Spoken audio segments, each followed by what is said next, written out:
Hi, class. It was a pretty nice day today. A little bit cloudy, but much warmer today. So I was outside with my kids quite a bit today. We just got back from a walk, but it started to sprinkle. So I decided to stay outside today to read to you, but I'm protected under the roof of my patio outside here. So I'm staying dry, but you might notice the sound of the rain in the background. So we're going to continue where we left off yesterday in The One and Only Ivan. I hope you enjoyed yesterday's section, and maybe you got a chance to check out some of the optional activities yesterday.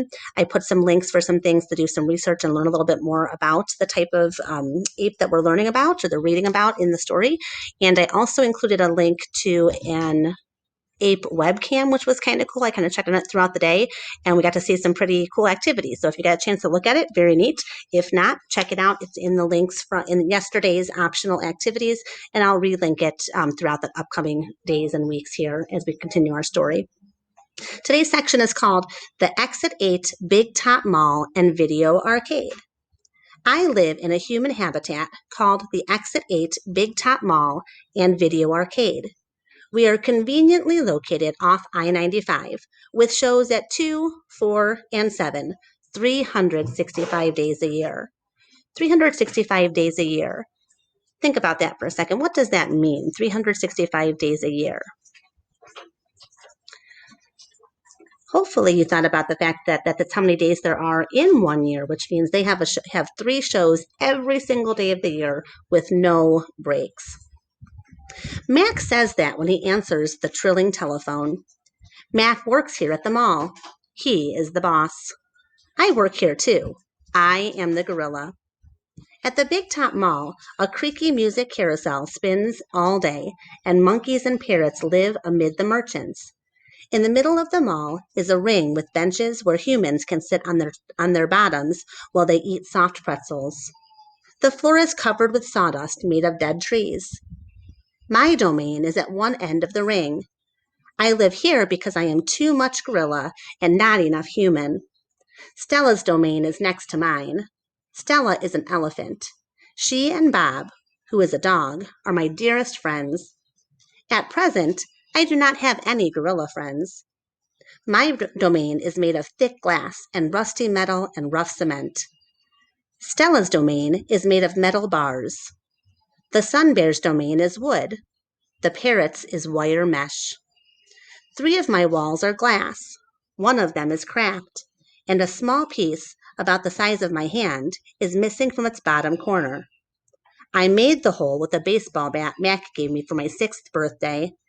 After that, he took the bat away, but he let me keep the baseball that came with it. A jungle scene is painted on one of my domain walls. It has a waterfall without water and flowers without scent and trees without roots. I didn't paint it, but I enjoy the way the shapes flow across my wall, even if it isn't much of a jungle. I am lucky my domain has 3 windowed walls. I can see the whole mall and a bit of the world beyond. The frantic pinball machines, the pink billows of cotton candy, the vast and treeless parking lot. Beyond, beyond the lot is a freeway where cars stampede without end. A giant sign at its edge beckons them to stop and rest like gazelles at a watering hole. The sign is faded, the colors bleeding, but I know what it says. Mac reads its words aloud one day. The sign reads, "Come to the Exit 8 Big Top Mall and Video Arcade, home of the one and only Ivan Mighty Silverback." And you can see the picture there is showing us the picture of that sign. Sadly, I cannot read, although I wish I could. Reading stories would make a fine way to fill my empty hours. Once, however, I was able to enjoy a book left in my domain by one of my keepers. It tasted like termite. The freeway billboard has a drawing of Mac in his clown clothes and Stella on her hind legs, and an angry animal with fierce eyes and unkempt hair. That animal is supposed to be me, but the artist made a mistake. I am never angry. So if you look at that sign again, you can see how they're portraying our main character, Ivan. And from the words that he's saying to us, do you feel like that's a fair representation, a good depiction of how he actually looks and how he actually behaves? Think about that and think about evidence from the story that makes you think that. If you're listening with someone else, now's a good time to pause and talk about that question with them. Anger is precious. A silverback uses anger to maintain order and warn his troop of danger. When my father beat his chest, it was to say, "Beware, listen, I am in charge. I am angry to protect you because that is what I was born to do. Here in my domain, there is no one to protect." Our next section is called The Littlest Big Top on Earth. My neighbors here at the Big Top Mall know many tricks. They are an educated lot, more accomplished than I am. One of my neighbors plays baseball, although he's a chicken. Another drives a fire truck, although he is a rabbit. I used to have a neighbor, a sleek and thoughtful seal, who could balance a ball on her nose from dawn until dusk.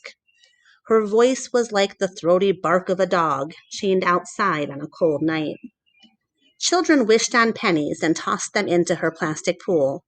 They glowed on the bottom like flat copper stones.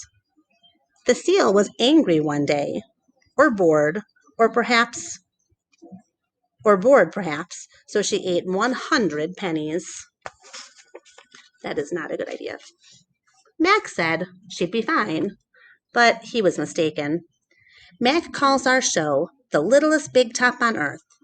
Every day at 2, 4, and 7, humans fan themselves, drink sodas, applaud, babies wail, Mac, dressed like a clown, pedals a tiny bike.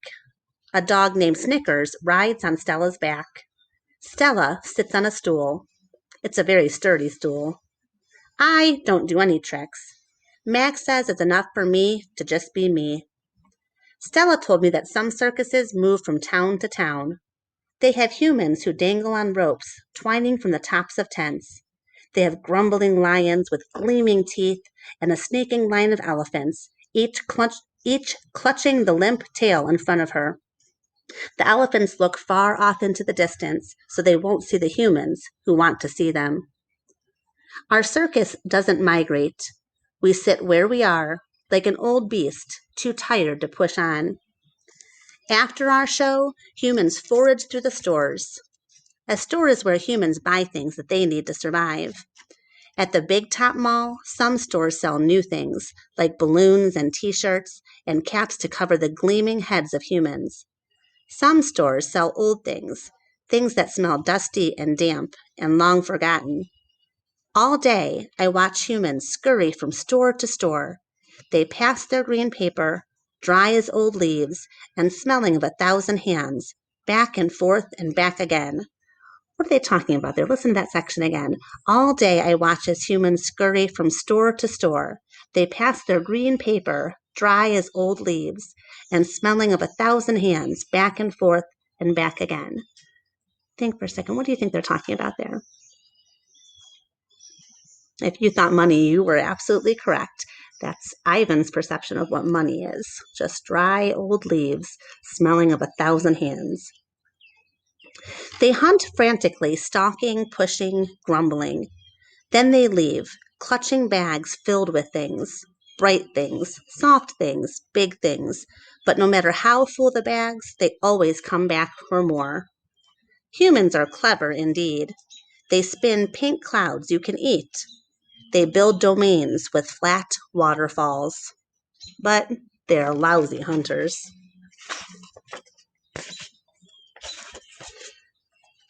Gone. Some animals live privately, unwatched, but that is not my life. My life is flashing lights and pointing fingers and uninvited visitors. Inches away, humans flatten their little hands against the wall of glass that separates them. Can you imagine them with their hands against the glass, pressing their faces near, looking at Ivan? The glass says, "You are this, and we are that, and that is how it will always be." Humans leave their fingerprints behind, sticky with candy, slick with sweat. Each night, a weary man comes to wipe them away. Sometimes I press my nose against the glass. My nose print, like your fingerprint, is the first and last and only one. The man wipes the glass, and then I am gone. So we're going to stop there for today. As you listen to today's story, I know with Mrs. Pager, you've been talking about first person point of view and third person point of view. Think about what point of view you think this story has been told from, and think about how you can tell. And talk to maybe somebody else that's been listening, or maybe I'll put together an online group that we can talk about and share our observations from the story. I hope you enjoyed today's section, and we'll read some more next week.